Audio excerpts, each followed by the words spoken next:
Good evening, everyone, and welcome to another episode of Turn Left. I am your host, Indiana's own Dana Black, coming to you live. Yes, all the way live from Black Pearl Studios, when we talk about Indiana politics from the left side of things. Y'all, it has been a crazy couple of weeks. I love the work that I do at Act Blue, so you know I've been busy. Because you know what? Y'all raising money.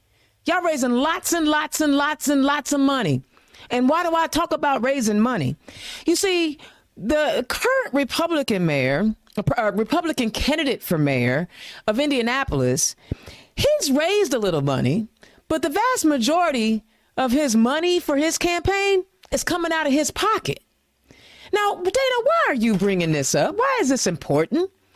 It's important because the number of donors you have also represents the number of supporters you have. Think about that. If you are self-funding 60 to 75% of your campaign, then you only have 25 to 30% of folks supporting you. I'm just saying, just because you see a lot of commercials, just because he's spending millions of dollars on campaign ads, does not mean he has the support.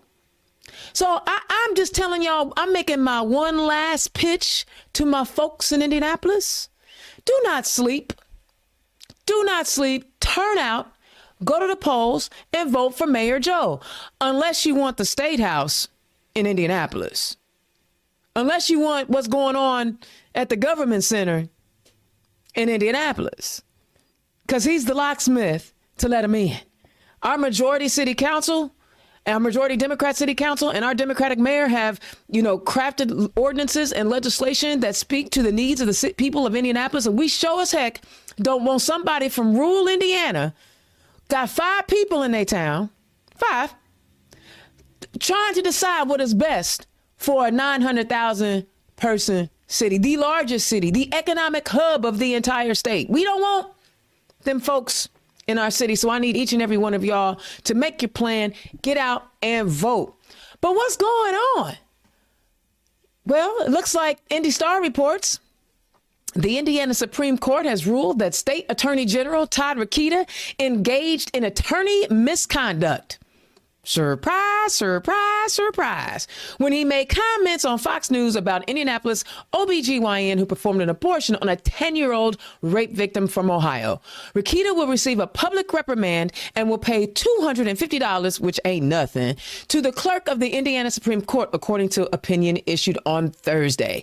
The opinion states it was misconduct for Rokita to describe Dr. Caitlin Bernard as an abortion activist acting as a doctor with a history of failing to report. Rokita made those comments in July of 2022 on Fox News. Who cares who's hosting it? Justices Mark Massa, Jeffrey Slaughter, and Derek Moulter agreed in the opinion released Thursday that Rokita violated attorney conduct rules.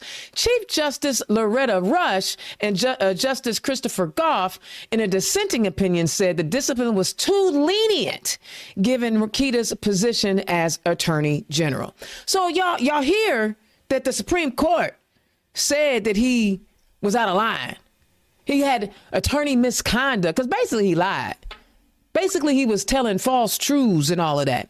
But just in case, my reading comprehension isn't what it should be, I will read to you what Attorney General Todd Rokita said when he tweeted, "First things first, I deny and was not found to have violated anyone's confidentiality or any laws. I was not fined and will continue as Indiana's duly elected Attorney General." Okay, no, they didn't say that you broke a law. But what they said was you were engaged in attorney misconduct. And I'm not really sure if $250 is a fine, but it sounds like a fine to me. So I don't know how many ways from Sundays I can tell you Attorney Todd Rokita must go bye-bye next year. Do I have any attorneys in the building that might want to run for office next year? Come holla at your girl. Let me help you get on the ballot next year so we can get rid of this clown. Someone who has humiliated Indiana for the past 3 years. It's time for him to go bye-bye. Don't y'all want to help me get rid of this clown? I do. I want to get rid of him. And just for its and giggles, in case you were still trying to figure out as you get, we thinking about 2023, taking care of municipal races, and you're thinking about 2024, and we got the United States Senate race, and we got governor races and things like that. And if you haven't figured out which Republican to vote for in 2024 for governor of this amazing state, just so you know, Mike Braun has received an endorsement from the quadruple indicted orange wannabe gangster 45. I'm sure you were waiting to see who the Orange Meister was going to support is Mike Braun. I'm just saying, it seems like this guy is a kill pill for anybody's campaign. But hey, go Mike Braun. Not. We're not having it. We're going to make sure that he is not elected. INWi.com reports, because I'm going to tell you what Democrats are doing. While Republicans are in Congress fighting over who's going to be the speaker, and then they elect some MAGA Johnson character who has no bank accounts. I don't understand what that's all about. I've had one since I was 16 years old, because I do direct deposit. I don't go to the buy here, pay. The check cash in place. I go straight to, it goes direct deposit. So how this man don't have a checking account, I don't know. Maybe he's incorporated himself. I don't know. He was, the one that was working hard to overturn the 2020 election. This is the Speaker of the House now. But you see, Republicans in Congress really ain't trying to govern. They don't know how to govern. All they want are clickbaits. You got, I almost said something wrong. My mom would have been mad. You got the clowns in there saying that there's no such thing as separation of church and state, or that we should get rid of it. Right. They want to impeach our president, but with no evidence. They are not doing anything. Has anyone out there seen what legislation Republicans are offering to improve the lives of humans in America? I have not. But I will tell you what a congressman from Indiana is doing. Northwest Indiana's representative in Congress wants to make it easier for survivors of domestic violence to access appropriate trauma-informed services when they're needed. U.S. Representative Frank Mervan of Highland last week filed the Safe Recovery Together Act in the Republican-controlled U.S. House. It proposes to establish a federal demonstration grant program to give domestic violence survivors access to substance use disorder programs that allow custodial parents and their children to remain together throughout the course of the treatment. Mervan said his goal is to address the lasting impacts of domestic violence, including struggles with mental illness, substance use disorder, and housing instability. He says, I look forward to working with my colleagues to pass this legislation and provide support and resources to survivors of domestic violence throughout our communities. I tell you what, Democrats are trying to look out for the people. Democrats are actually putting together policies and legislation to help people. Democrats actually care about the people. Democrats stand with unions. Look what's been happening with all the union activity this year. Democrats care about the middle class. Democrats. That's what we're doing. Now, I'm not trying to tell you that every Democrat is an upstanding, upstanding member of society. I'm not saying that, but I'm saying your chances of improving lives is significantly greater when there's a Democrat in office. That's all I'm saying. There's a lot going on this week. I know y'all excited about the election on Tuesday night. Check it out. I have a new opportunity that has come my way, and I'm super excited about it. I have joined Wish TV's political commentary team. I will be in a constant rotation, coming on and giving some insight on political issues. So be sure to tune in on Sunday mornings at 9:30 on Wish TV, Indiana's all locals, statewide channel. And you know what? They giving Indiana's Own some airtime, y'all. So let's shake it up and let's bring that Indiana's Own funk Tune in, hear the commentary. I'm super excited about the discussions and the panel discussions I will be on in conjunction. Make sure you tune in for their post-election coverage. I'm sure it'll be hot. Wish TV, y'all, Channel 8, right here in Central Indiana. All right, it's time for me to give a shout out to my sponsor all season long. Y'all give it up for Bohm's Unique Boutique. Today's show is brought to you by Bohm's Unique Boutique. Click on the QR code. And for all Turn Left listeners, you can get a 10% discount on your order by using the code Democrat. Be sure to visit www.bohmsuniqueboutique.com. Thank you so much, Bohm's Unique Boutique, for being a sponsor of Turn Left during this 2023 season. I hope we can re-up. Let's do it again. And by the way, I want to give a shout out to, I did 2 videos this year. Blythe Potter, who's running down in Johnson County, and Sarah Draper, who's running up in Hamilton County. I hope you guys check that out. So you see, I can actually do the work. But next year, when you guys are running, hit me up. I can help you with your campaign videos. All the Democratic organizations, if you want to put a video together, reach out to me. If you need somebody to come and MC your event, you need audio visual equipment, Black Pearl Studios has all of that. Black Pearl Studios is a traveling studio. Yes, I can pack it up and take it with me. So listen, let's keep it in the family. You know, I'm a Democrat. I care about Democrats. I just want to help Democrats. So trust, know, and believe my prices are going to be low. So as you're thinking about what you're going to be doing next year, be sure to reach out to Black Pearl Studios, scan the QR code, and let's do some business, y'all. Let's do some business. All right. Now, look at here. I know that I tell y'all all the time, my pronouns are she, he, they, because I like to keep people guessing. But you know I'm a Black woman all day, every day, and I couldn't be prouder. I couldn't be prouder of the ladies, 4 of them, the 4 ladies who have been running for mayor. You already met 2, so I'm not even going to talk about them tonight, Miss Goff and Miss Whitfield.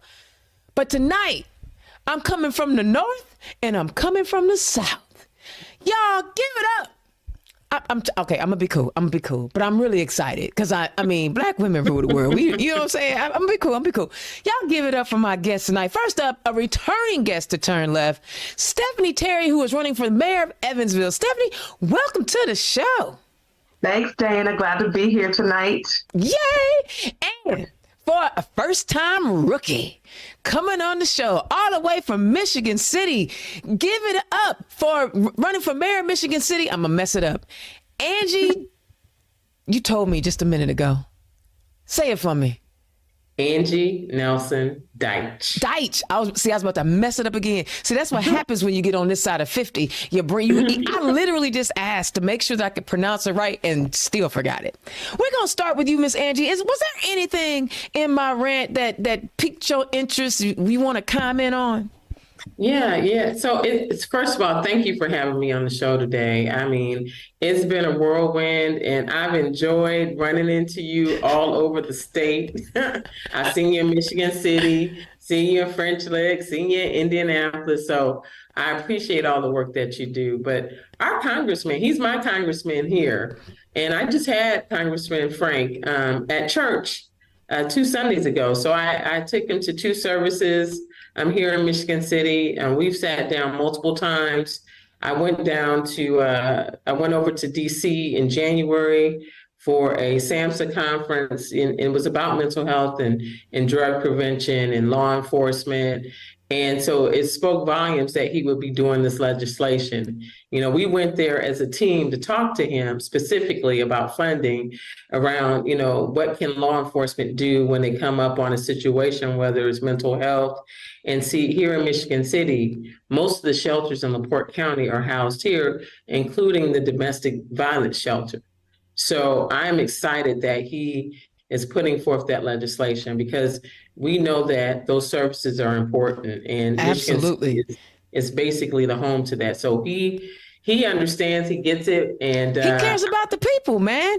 Democrats. Yeah, Miss Stepnaie, do you have anything from my rant you want to touch on real quick? You know, the one piece that stuck out with me is your comments about all the money that's being raised by the Republican, the mayoral candidate in Indianapolis. And, it's important that you kind of reiterate the fact that just because you have all the money, you got to have those individuals and a broad base of supporters to ensure success on election day. And so that resonates really well with me down here in Southern Indiana. I love it. I love it. Okay, I'm going to be cool. I'm really about to bounce out of my skin right now because I love it when I can chop it up with my sisters. But at the same time, y'all, it is something special when I see Black women running for mayor. We haven't had a Black woman as mayor since Miss Karen up in Gary, and it's been way too long and way too few. Before we dive into who y'all are and where y'all come from, because I'm going to ask, what does representation mean to you? And Stepnaie, I'm going to start with you. What does it mean? I mean, I know you're going to govern for everybody. You're not just governing for Black women. I know that. But what does representation mean for you when you become the mayor of Evansville?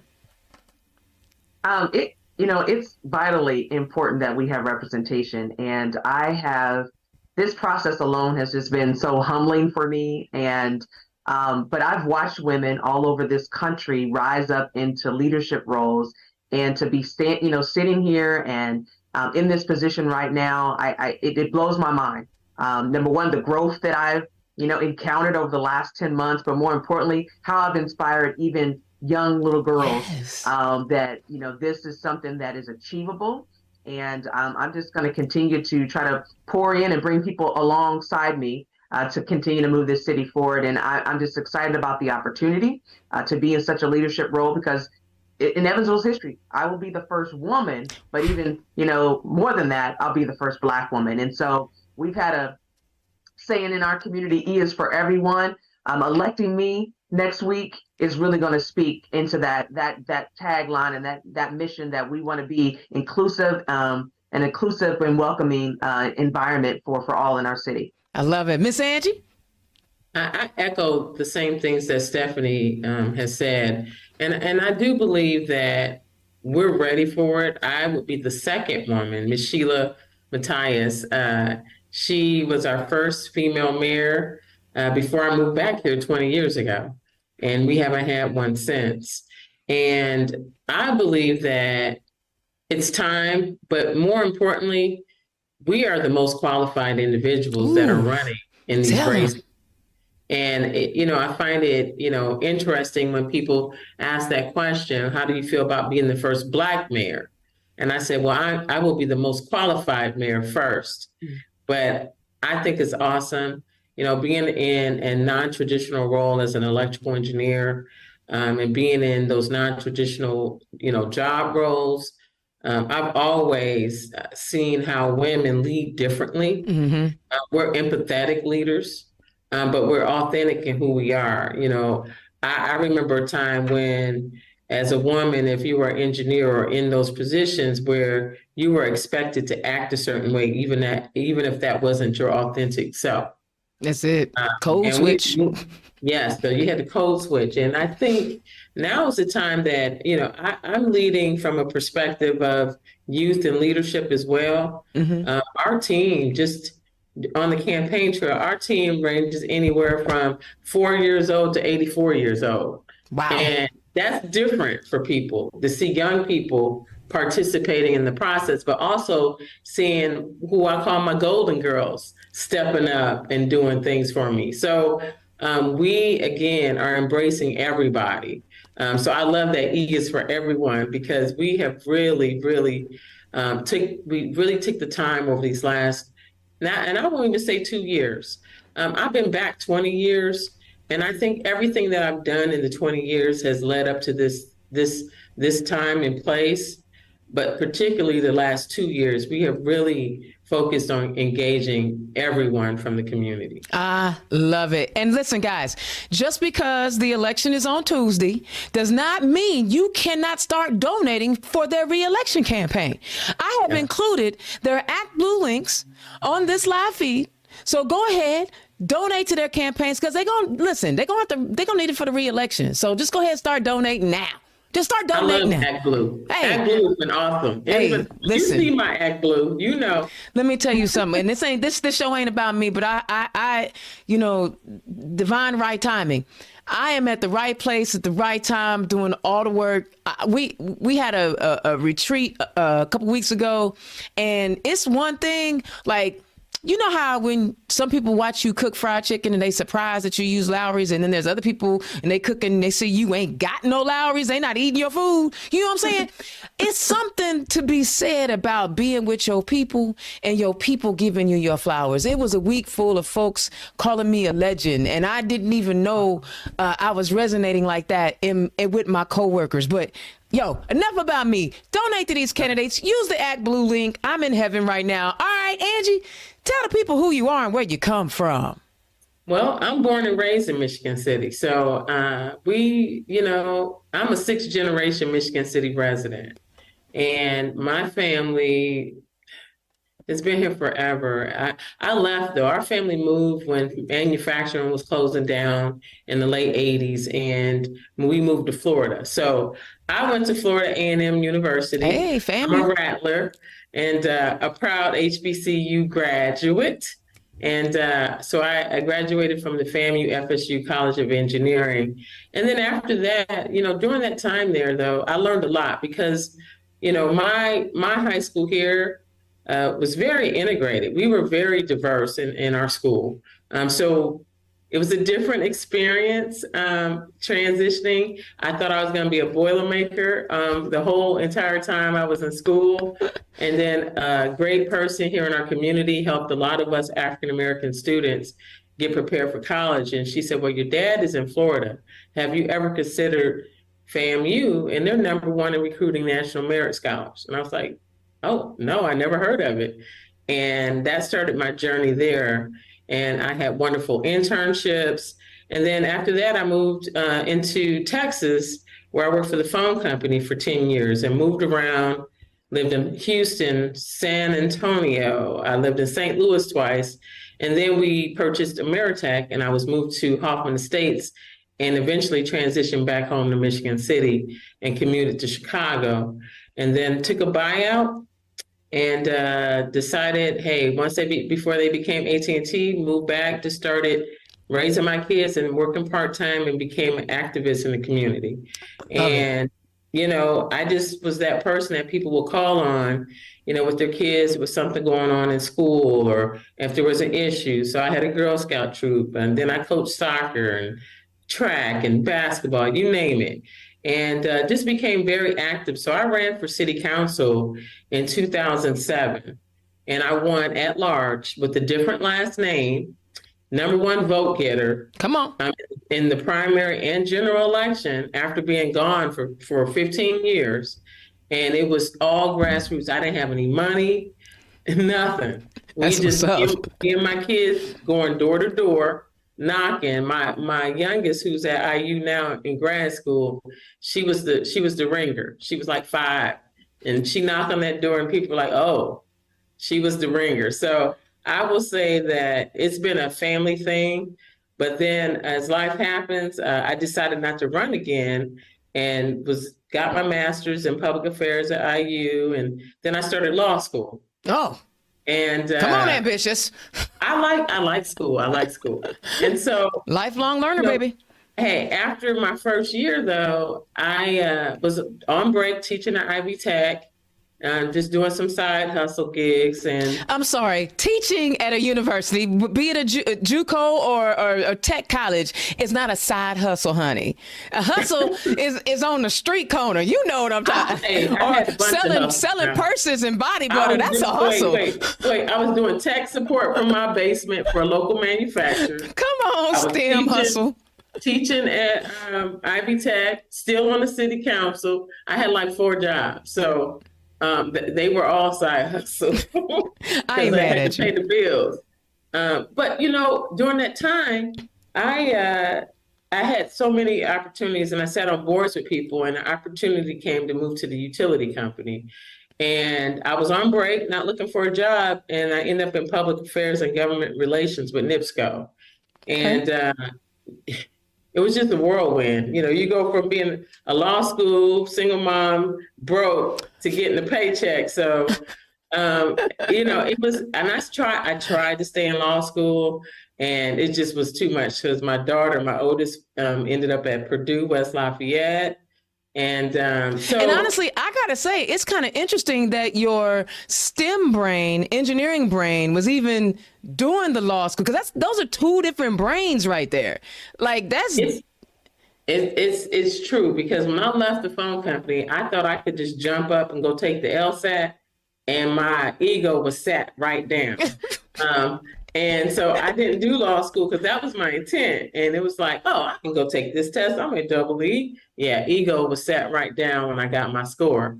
So I took a little time for that score to fall off before I could go back. Amen. But I will say, it changed the way my thought process. It changed everything. It changed my world and how you look at both sides of the coin when you're making decisions. And my kids, so we're a blended family, and we have 4 kids. My husband is retired, you know, Army, 22. Mm-hmm. Hey, thank you for serving. Years, you know, has a Purple Heart, and he's from Michigan City. He moved back after he retired. So, you know, long story short, 4 kids. Our girls, very smart. First one, Purdue. Second one graduated from IUPUI. Baby graduated from INYou, and our son is in the Air Force. So come on now, yeah, come on now.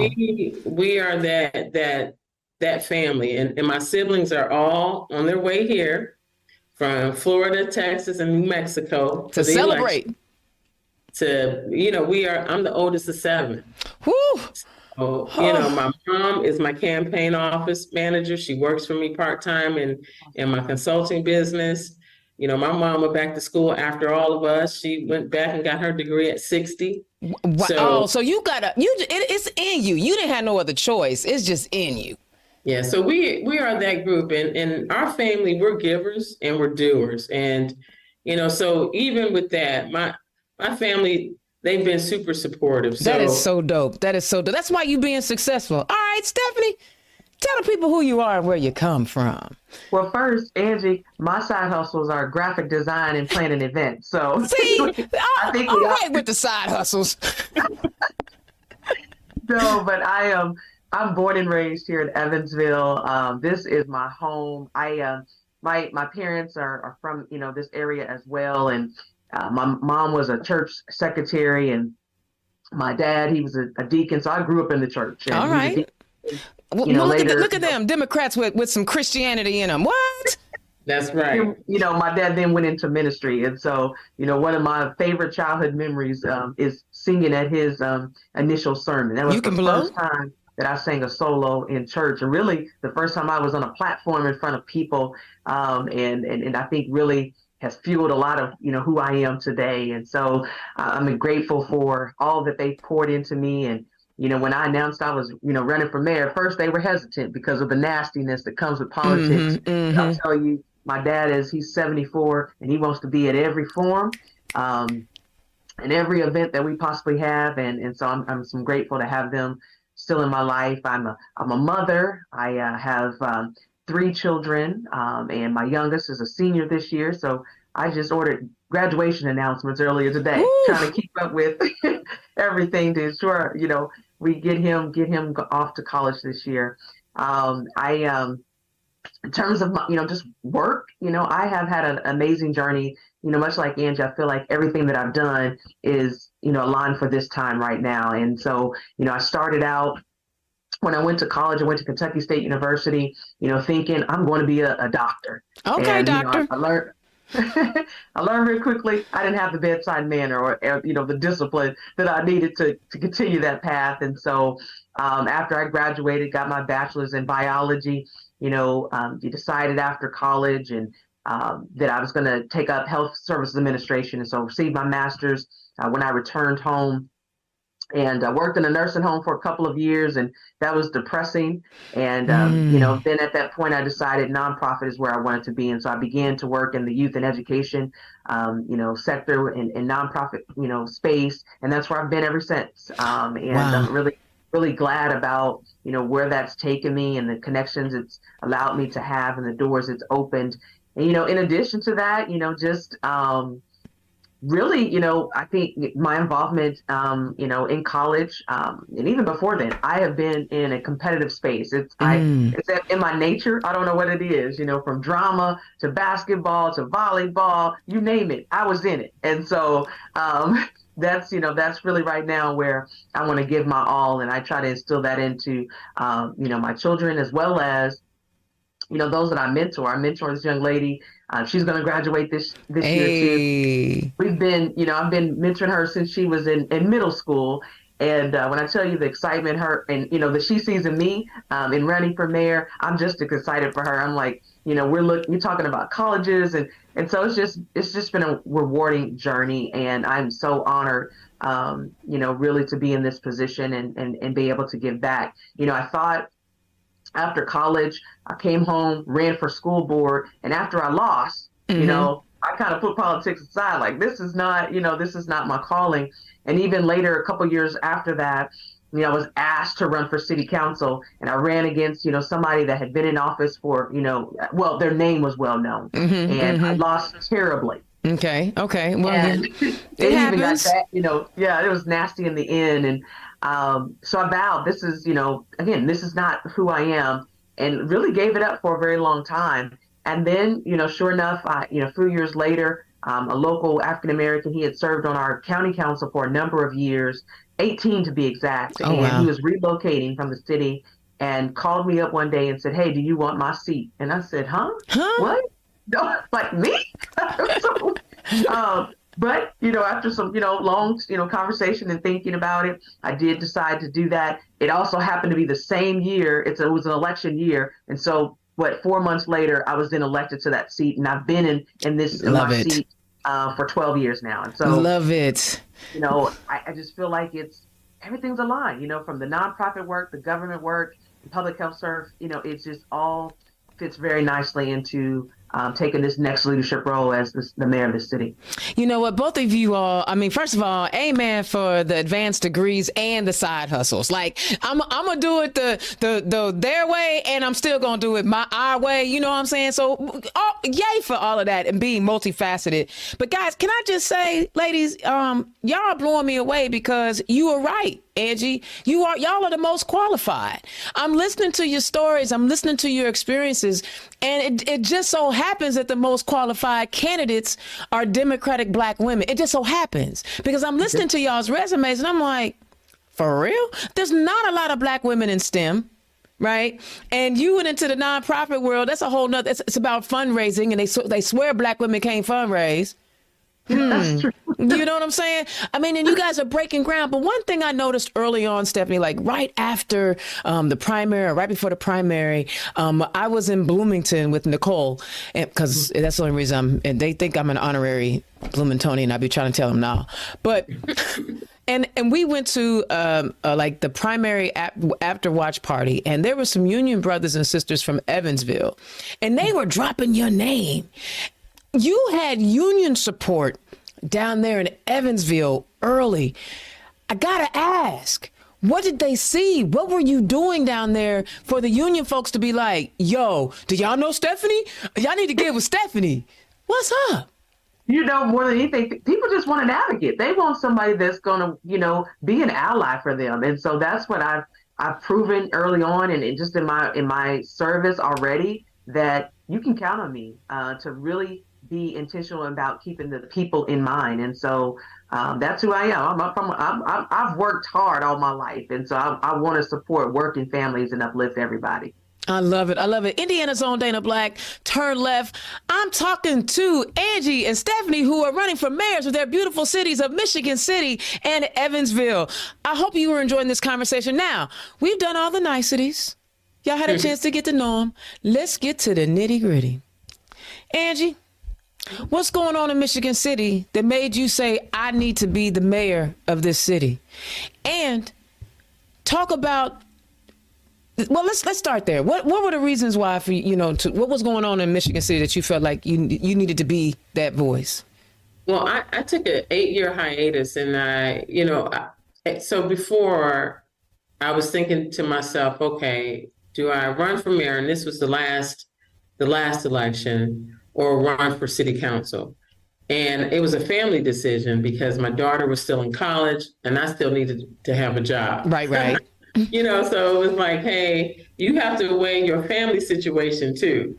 And so I decided to run for city council with the intent of deciding midway through my term if I was going to run for mayor or not. And the reason why, I mean, there is a lot of things happening in Michigan City. And my concern is that poverty, we have a high rate of poverty in Michigan City, and we have a lot of development happening.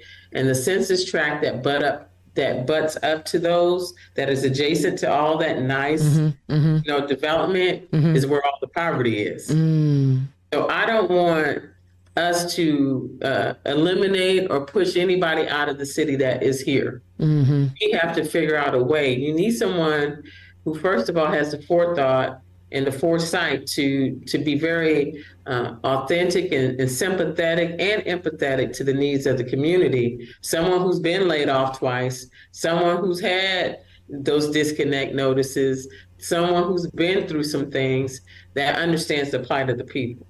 I've been laid off twice in my lifetime, and it's not an easy thing. And we know that people are struggling. And I believe, it's our time. Someone who sits on nonprofit boards, I sit on the INWe board and our community foundation board, but I've also sat on other nonprofit boards. So we understand the need. I understand the needs of the community, but what's happening is it's been stagnant. All the neighborhoods have been stagnant. We have a riverboat fund, and we've done nothing in the neighborhoods. And so I just feel that I am that voice of reason that can build relationships across the region with the state, with our congressmen, and go get the money that we need to make sure that everybody has a piece of the pie. And that's kind of how that all came about. And then I thought, I'm gonna come out early. I knew 2 years ago, we set up our committee 2 years ago, did all the right things. I said, well, I'm hoping I scare everybody out of the primary. Well, instead, everybody jumped in the primary. What? So a very, competitive primary in early in the election. So it was 5 of us, and everybody had been elected before. Former mayor, a county councilman, and 2 city council people. So it was a tough primary, but I still had over 50% of the vote. So it worked. Wow. Wait, hold up. That's a lot of people, and you still had over 50% of the vote? Yeah, yes, I did. We worked hard. So, but that's what, bringing everybody together, that E for everyone. And I don't think I think people took that for granted, that people want someone who is engaged in the community that meets everybody where they're at. It's not about name recognition. It was about meeting people where they're at, and that was the outcome. I love it. Stepnaie, what's going on in Evansville that you like, I need to be the one. I'm the one. Well, you know what? It honestly, opportunity. The current mayor decided he was not running. He's been in office for 12 years. And so there was opportunity. I'll tell you, I had the thought, yeah, maybe there's something more that you're supposed to do in this community. But did I believe that it would be mayor and that as an African-American woman, I could lead this city? Absolutely not. And so it took me a long time really to get to a yes. And I would say almost 6-7 months to get to a yes. Because I really wanted to be sure I block out some of the outside voices that were telling me, you need to do this. We want. Because your friends will tell you can walk to the moon, won't they? Yeah. And I tell you, 7 months long, people were all in my head. And I had to make that decision for myself. But it was probably early January, and specifically, the day before Martin Luther King's birthday, that it really hit me. And I had heard the same message over and over and over again. And to sum it up, it was like, it's your time. You are the one that needs to be at the table. You've done the work. You put in the time. You've earned the respect of this community. Why not? Why not you? And, that night after that, Martin Luther King service, I came home and was right in my husband's face and was like, let's move, let's go. And That's he's what's like, "Are up. you for real this time?" Like, because I had said no before, But he's like, "Are you serious?" I said, "Yeah," and there's tears in my eyes, and I tell you, I've not regretted this decision since then. See, you got me thinking about Mary, go get it, honey. Go get it. Oh, my God. All right. Now that we know why you want to do it, Angie, you talked about, specific needs of communities who have been left behind, and you don't want to leave anybody behind. And Steph, you're talking about opportunities. But, running for office is one thing, but you got to govern. And you're going to have to work with your city councils to get those budgets approved. And everybody knows where you want to spend your money is where your priorities are. Stepnaie, I'm going to start with you. You got Alex B down there. Alex Burton is the dopest. Bruh, I have dreams for him he don't even know about. No, you probably everybody else. Oh my God, I got dreams for him. Talk about the first items that you want to tackle, and also talk about how you plan to work with your city council, because again, they're the fiduciary body of the city. You've got to work with them. So what does that leadership style look like in working with the council? Yeah. So I'll tell you, I spent the summer doing a listening tour, and I went into every city ward.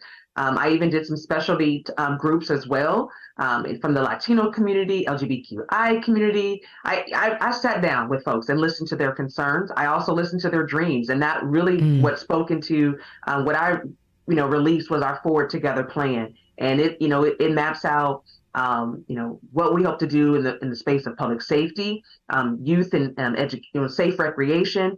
It talks about city services and how we want to offer high quality services. It also speaks about economic development, and then finally neighborhood development. And so I think from a priority standpoint and policy, one of the first things, the initial things that I really want to do after we do an independent kind of financial assessment, because we've got some challenge there, but we want to kind of understand where we are there, but also is forming a blue ribbon commission. And I want to bring together developers, contractors, our trades, and then our department heads that are in that space to really talk through what is hindering people from doing business and growing their business in our community. Why is it taking so long for us to do housing and construction in our community? And so really understanding that and trying to remove some of the red tape so that we can get some dirt turned a little bit quicker than what we are right now, because we're seeing people go to outlying counties, and if we don't continue to grow, this community is going to die. And so that's one of the first things I want to do in terms of policy, is really figure out how do we change some of our zoning and code requirements so that we can do meaningful development in this next year. I think the other thing that for me that we've heard quite a bit on is really neighborhood development. Angie spoke to it a little bit. Our downtown, it's our economic hub. It's our economic engine. 20% of the jobs in our city are downtown. Wow. And so we want to continue to grow downtown and develop downtown. But I think everybody in the community is like, well, enough with downtown. What about my neighborhood? And so those neighboring neighborhoods, really trying to put some investment there and building out these neighborhood corridors where there's, small grocery stores and access to food, which, we've got some food insecurity areas and food deserts. And so we want to address those problems, but also, update, our neighborhood parks and other green spaces so that people, again, feel like there's a sense of hope in their neighborhood. And I think those are the top areas I want to put my attention on initially.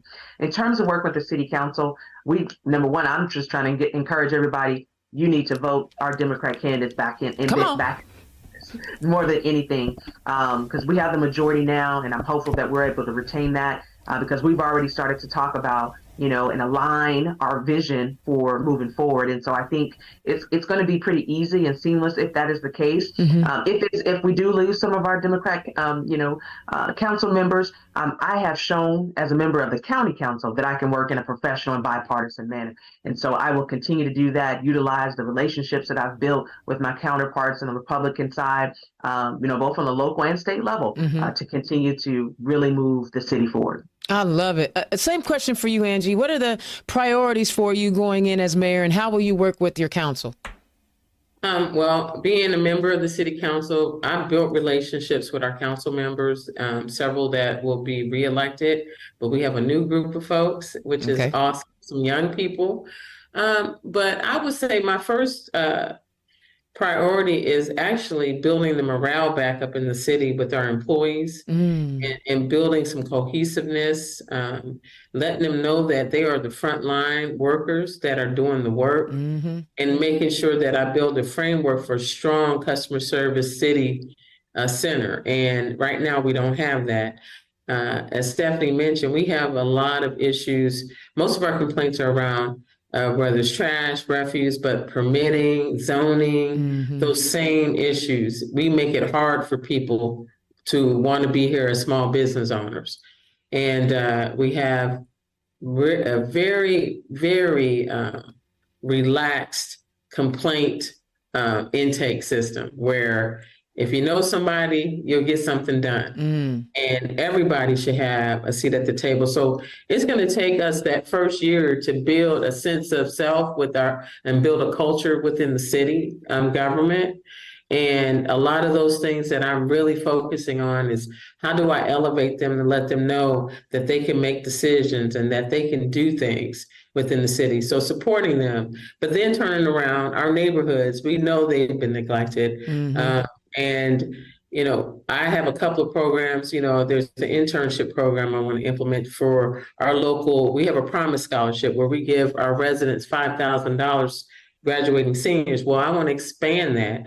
I'm looking for matching dollars with Ivy Tech to make sure that we have certifications for, those jobs that are available here in Michigan City, but then turn around and have wraparound services with Goodwill, with Center for Workforce Innovation to make sure they have childcare and they have transportation. So it is really like a holistic approach to how do we make our city healthy again? Because right now it's a ship with no captain, and that's where we're at right now with what we got going on. Yeah. I would agree, Angie. People are hurting, and they feel like they've been neglected in our city too. And so I definitely want to be sure that we are meeting the needs of the people more than anything. I love it. Y'all are killing me. Woo. This is why I was excited. I knew it was going to be good. I hope y'all's brain juices are flowing because mine are. One thing that seems to be a couple areas that everybody wants to talk about, especially in blue cities. Okay. Crime. I mean, if the dude that's running for mayor of Indianapolis, just this week, last week, he came out with something other than crime, like crime.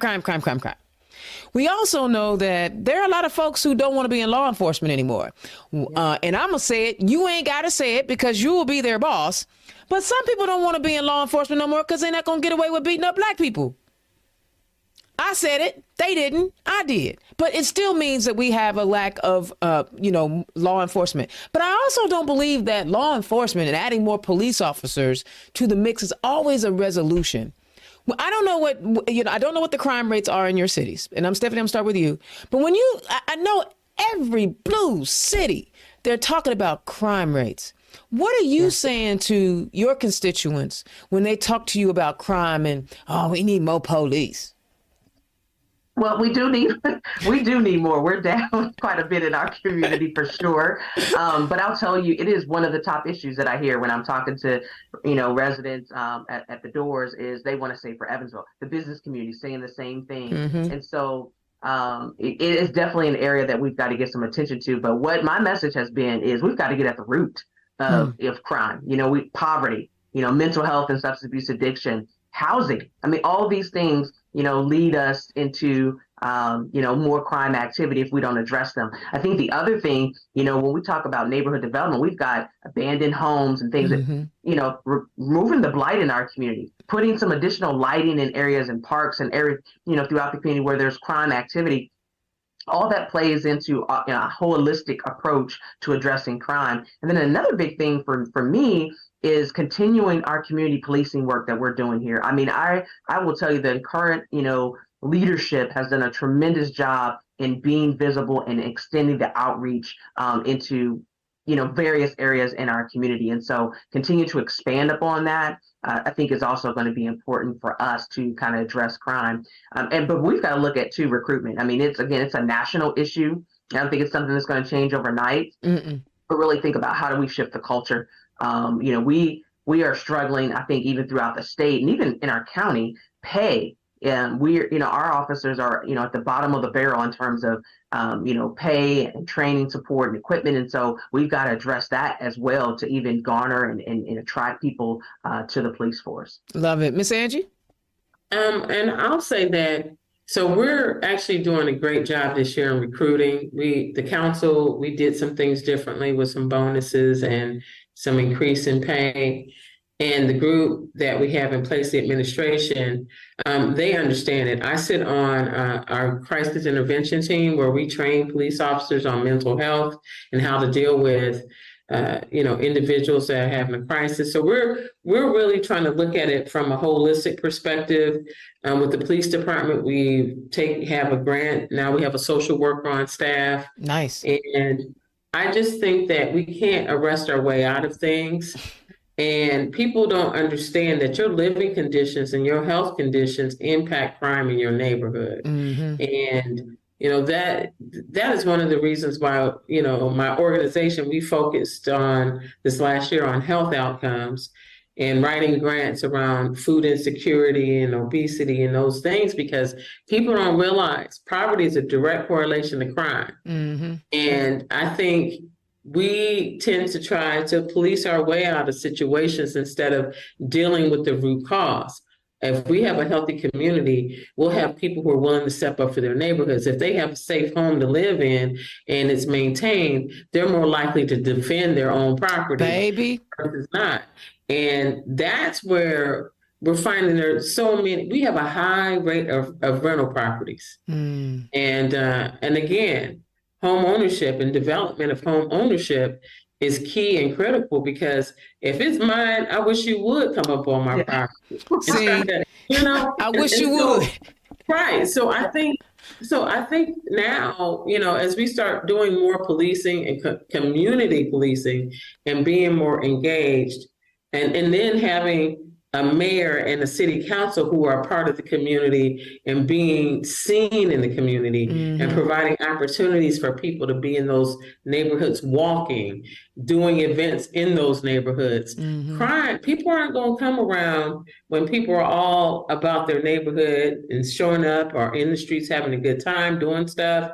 They're less likely to commit a crime. Absolutely. So we have to figure out how we're going to engage the community to be more, I'm looking at the Neighborhood Leadership Academy, bringing that back and just building leaders up in those neighborhoods, and having more neighborhood organizations will curb some of that, because police can't do it alone. No, they can't. And in many cases, our fine police officers are not equipped to handle some of the situations they are called in to manage. And so I love that both of you are talking about the root causes and making sure that people feel better. Because like you said, I wish you would in mine.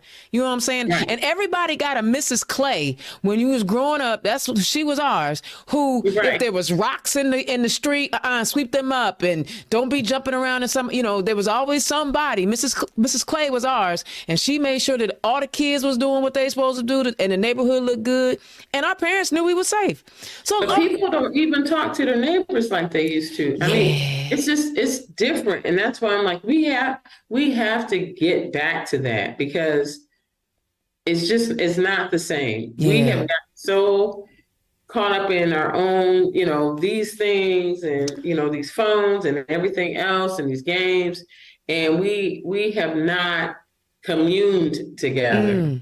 I think that is where it has to start. We have to make sure that people feel like they are part of something, and I think we just haven't done that. And I will say, we have a lot of police officers recently that are local, homegrown, which has not been the case in a long time. We're seeing a shift in our police and fire, which is awesome. And I'm here for it. They're young.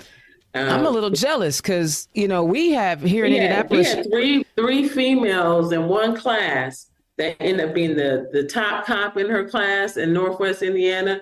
The other one was in a leadership position, all three of them. From Michigan City, born and bred. I love it. And see, I'm a little jealous about that because in Marion County, the law enforcement officers can come from anywhere. So, so somebody could be, patrolling 42nd and Post Road who's from Whiteland, Indiana, and they ain't never been around people who are different than themselves, which creates a whole nother problem. Okay, so another issue that is definitely on the minds, on the brains of everyone, and this is, I think, maybe your most challenging, affordable housing. Now, I'm not talking about government assisted housing. I'm talking about I make $45,000 a year and I want to be able to afford where I live. I work 40 hours a week. I just ain't making 100,000. Talk about, Stepnaie, we'll start with you again. Talk about what you need to do, because I ain't heard nobody no time this year not talk about we need more affordable housing. How do you plan to address the need for more affordable housing in your city? Yeah, well, I'll tell you right now, I think it's close to maybe 2,000 units or so that we need in our community. Our city does a good job right now. We have Affordable Housing Trust Fund, and next year is budgeted about $500,000 that we'll be able to invest in affordable housing. And then we also, through our community development block grants, we are partnering with a number of nonprofit organizations and community development corporations that are already in the housing space. I think yesterday or October 31st, the city, in partnership with many of these nonprofit organizations, applied for a $10 million grant that is specifically, going to impact affordable housing in our community. We also received a Promised Neighborhood grant recently. I think that's about, it's total 60 something million.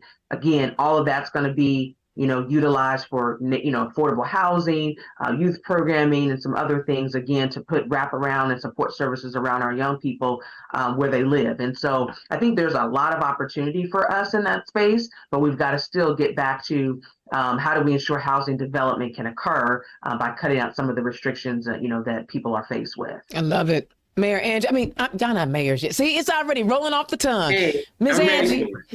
Well, we're lagging in the sense of funding. I know we've missed some opportunities that hopefully we'll get back on track, but we know that we need it, and I call it workforce housing. We need some workforce housing, and we have to utilize the nonprofits to fill that gap. We have a newly established CDC, Community Development Corporation, that we're working with. I sit on the Redevelopment Commission.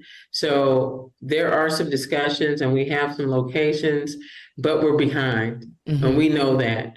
But we have a jewel of a situation that people thought was crazy. But our prison is closing in the next 4 years. Oh, that's a lot of employees. Oh, but no, it's only moving 10 miles away. Oh, okay. So, and we don't receive any tax dollars off of it. So what happens to that land is going to be important for the future of Michigan City. Yeah.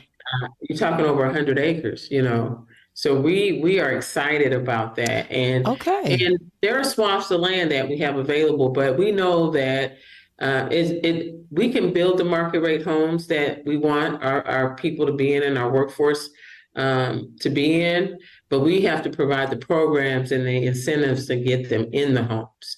I don't want anybody to live in a home that is less than. Right. There's no such thing as low income housing anymore. Right. And I don't want anybody in a low income house. They should be able to live in the house that I live in. They just might get in that house a little differently. Right. Through some programs, some classes, some credits. But again, that is something that the city should be leading on. Our CDBG, organization hasn't changed in a long time as far as how they do funding, and we have to be more creative. And I think with me as a leader, we're going to be pushing forward to really reimagine what housing and what development looks like. Man, I know that y'all cities are in good hands come January 1st, because I'm claiming it. Mayor Angie, Mayor Stepnaie, I'm claiming it. I am claiming it because I moved by y'all's commitment to the details of why you want to be mayor. I am moved in, I get excited about the black woman thing probably more than anybody else because I've been around so long and I've watched so many of us get spat on by so many different people for a plethora of reasons. It's just amazing to see that we are still here and we're still climbing and we're still saying we belong. And y'all like, yes, but my city needs this. And I'm excited at the ingenuity. And something that y'all both said was that, okay, I used to think about government, public-private partnerships. Y'all said public nonprofit partnerships. And I think that is something very, very different. I'm glad y'all didn't talk to the Republican candidate running for Indianapolis. He might have actually had some ideas. Indiana's own Dana Black. We are talking to candidates today who are running for mayor. Guys, one last question, and I'm going to wrap this up because I know y'all are busy, and I swear I really do appreciate y'all taking time out. Delegating is hard. Delegating. And I know I feel like I'm Superwoman and I struggle with delegating. I literally, I don't have an assistant to help me produce a whole show and be the host and sign the guests and get all the things because I don't know how to delegate. Tell us, and I think this is a significant part of your leadership styles. So if you tell us how you plan to delegate, because there's a lot of work that needs to be done. You can't do it by yourself. How do you plan to delegate? Yeah. I think number one is really, once I've assembled my team, us charting out, a plan for the city. I want to spend some time doing some strategic planning. I feel like, I've been told in this role, you're always in crisis mode. You're always trying to, solve a problem. And I want to be sure that not only are we doing that, but that we've cast a vision for where we want to go. So once we do that, then I think making sure that the right people are in the right seats to help get it done. And that's how, we need to engage the community. We'll be intentional about our board and commission appointments that we're going to make so that there's diversity of voice and representation there. And I think that's all going to speak into how we're able to continue to move the needle on some of these, community issues that we're faced with, because you're right, we can't do it alone. I've been saying it through my campaign. I said, anybody that steps into this seat and says that they're going to do it by themselves, they're lying. Right. Right. The spirit of my campaign has been, we're going to move the city forward together. And, it's that collaboration that's going to make all the difference in what we can do. And we've seen it happen in our community, because I tell you, during the pandemic, our philanthropic community, they raised over $6 million and invested back into the community during the pandemic. And so I know what we're capable of as a city, and I just need to be sure that I tap into every absolute, person I possibly can to move our agenda forward. I love it. Miss Angie? Yeah, and I said the same thing. And I tell people, government alone can't fix the city. It has to be nonprofits, churches, and our small businesses. I mean, it's all of us. But I will say that I believe one of my greatest strengths is in developing people. Before I left NYSource, I had a team in Virginia, Pennsylvania, Ohio, and Indiana. And when you have teams that are multifaceted with different personalities, you have to allow people to make decisions and lead. And what I've been telling some of my people that I've already identified is that I'm not going to leave you hanging. That's what's up. I'm that person that's going to go to war for you. I'm not going to let anybody attack you. I'm going to be there for you. If it's something that we need to deal with, we'll do it behind closed doors. And then we're going to come out and we're going to deal with it. I will never leave them out there on an island by themselves. So them knowing that, understanding my leadership and my strength in communicating with different types of people is important for them to understand that, hey, I'm going to be there every step of the way. I'm going to guide you. We'll have some missteps, and that's going to be okay as we grow together. But I feel good and confident about the team that we're putting together. All ages, all generations. Love it. It's going to be surprising, but different. And I'm going to tell you, I believe that all the people jumped into the race for the fear of something different. All what we used to do, those days are gone. Baby, because people kill me the way we used to do it. Honey, we used to ride in horse and buggy. You know what I'm saying? Right. I don't do that no more. We used to talk to each other on 2 cans and a string. I don't do that no more. I don't go back there. And I've said it. I said it the other night. I'm going to be pretty restrictive on making sure that no one is on more than 2 boards. I really want to engage the whole entire community. And I want to stick to that because so many people feel like their voices aren't heard because everybody picks the same people to be on all the same. And it's always the loudest people. Of course, they don't ever ask my loud behind to do nothing. They be like, ooh, keep her away. Indiana's own Dana Black, turn left. I am talking to, I'm going to get it right. Angie Deuitch. Nelson Deuitch. Nelson Deuitch, who is running for mayor of Michigan City, and Stepnaie Terry. Thank you, Stepnaie, for having an easier name for the last name, because I'm struggling over here and I feel bad about it, because everyone deserves the respect of somebody pronouncing their name correctly, and I'm struggling.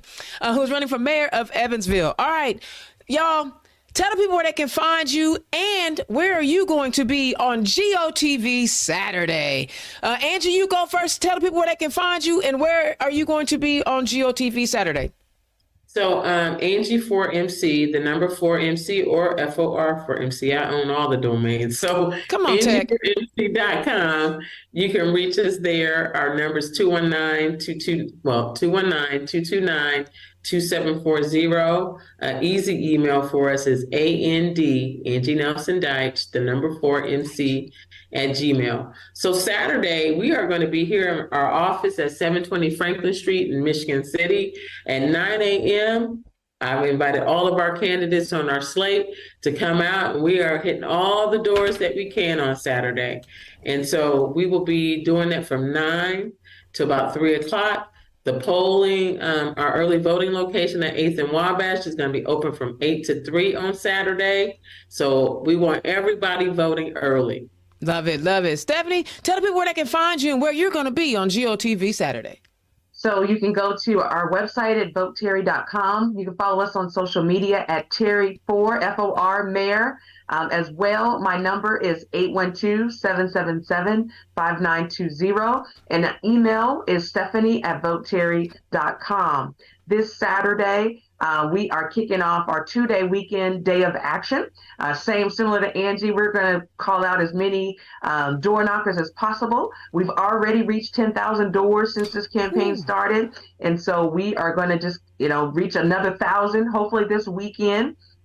Saturday and Sunday starting at noon. And then following after that on Saturday, we've got our Black Greek sororities and fraternities that are doing a stroll to the polls. And so we'll stop by there to encourage and greet people as they're going to early vote. You know what? Hey, I know there's some mayors around the state ain't never thought about a stroll to the polls. Come on now. Y'all better throw up your signs. Throw up your signs. I didn't get to be a Greek. So I'm just a chick over here who, I'm a LGBTQ5I. I don't. Speaking of which, hey, if you guys have noticed on the show tonight, I have been scrolling through all of our Indiana Stonewall Democrat endorsed candidates. Both Angie and Stepnaie are endorsed candidates. So y'all, thank you for taking the time to fill out our application. Because yes, everybody got to fill out an application because we want to make sure that we're fair to everyone. And they took the time out to fill out an application and they were endorsed. So congratulations on your Stonewall endorsement. Indiana's own is going to be on GOTV Friday. Y'all, did y'all see Congressman Benny Thompson, the chair of the January 6th Commission, is coming to Indianapolis on Saturday? What? With Mayor Hogsett and Vop Osley. Guess who we're going to be? The newly open, congratulations, Country Kitchen. That's where we're going to be. All the festivities start off at 8:30. So be sure to join in on the festivities. They said they had this MC that's going to be there. You might know her. Indiana's own. So be sure to join us on Saturday to kick off and go knock doors and get people hyped up to get to these polls. Because I'm telling you, who runs your city?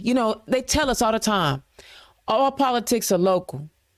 Who is managing the money for your city are your city councilors. The one that's driving the direction of your city is your mayor. Okay? Do not sleep. If you don't like the way the roads are looking, you don't like the way your sidewalks are looking, the infrastructure around town, you need to go vote for somebody that's going to take care of those things. Are you noticing that you in a food desert and ain't nobody trying to bring some grocery stores or fresh vegetables to your neighborhood? You need to do something different. Have you noticed that every time you turn around, the street lights are out? Okay? Your trash ain't getting picked up on time? Don't let people fool you into thinking that, oh, this person has failed because crime is high. Nah, a criminal gonna do what a criminal gonna do. Okay? The only thing we can do is try to catch them, prosecute them, innocent until proven guilty, and then move them on their way. There is no mayor, nowhere in this country that can stop crime. Because if he can stop crime, he don't need to be the mayor. He need to be the sheriff. He need to be, he need to be out somewhere with a gun with some handcuffs. He need a cape on with an S on his chest, because that's not what's happening. So don't let people fool you into thinking that they can do things that they cannot do. Also, be aware of people that come up with crazy ideas at the last minute. Say like, I don't know, we're going to freeze property taxes. Yeah. Somebody came out with that this week, Jefferson Shreve. He wants to now freeze property tax. Don't matter how much stuff costs. Don't matter if inflation has impact on whether or not we can buy quality supplies for our communities or not. But it's a last ditch effort, because all the $22 million he done spent of his own money is not doing enough to move the needle. Last thing. And I promise I'm going to be done so I can let these lovely ladies be on their way to doing what they do. If your candidate has a better answer and solution for your animal care control center than they do for the humans that are suffering with mental illness or poverty or being evicted, because in Indiana, it's disproportionately black folks are being evicted than anybody else. If that candidate has a better answer on what they do with the Marion County Animal Control Center when they debate than he does for what you actually do for black and brown mortality rates, because that actually happened, that's not the person for you, because he ain't talking to you. He don't care about you. And if he's seen you in a commercial, he tokenized you. The fact that the candidate who is running for the mayor of Indianapolis could not come up with a significant answer other than I'm going to work with a hospital on black and brown mortality rates speaks volume of the fact that he is not aware of the situation. He has not taken the time to study who we are and what we need. We are 30% of the population here in Indianapolis. 30%. And the fact that the person who wants to run our city has not taken the time to understand who we are and what we need means he don't care about you. And what he will do is allow that supermajority Republican in the State House to come and undo the good work that our majority city council and our mayor has done. No, everything ain't perfect. Mayor know he could have done some things differently. But I'm taking my chances with Mayor Hogsett any day of the week over some clown that can't get enough supporters that he wouldn't have to fund his own campaign. All right, that's my second rant, because this is the last one before the election. Right. I need y'all to get out and vote. Ladies, thank you so much for taking time out. It was an honor and a privilege to get down and feel y'all's juices again. I've got a chance to do it at French Lick, and I was like, I got to do it again. Y'all are so amazing. Y'all are going to win. And I'm so grateful. Stepnaie, I've known you for a few years now, and I've watched you shine. Angie, you shining. So keep on. And whatever you need from Indiana's Own, do not hesitate to reach out to me, because I'll be there. All right, y'all, thanks so much for tuning in. We got a lot of work to do. Get to the polls on Tuesday. I will holler at y'all next time. Peace. Turn Left is the property of Black Pearl IT Solutions. Executive producer, Indiana's Own Dana Black. Music by www.bensound.com.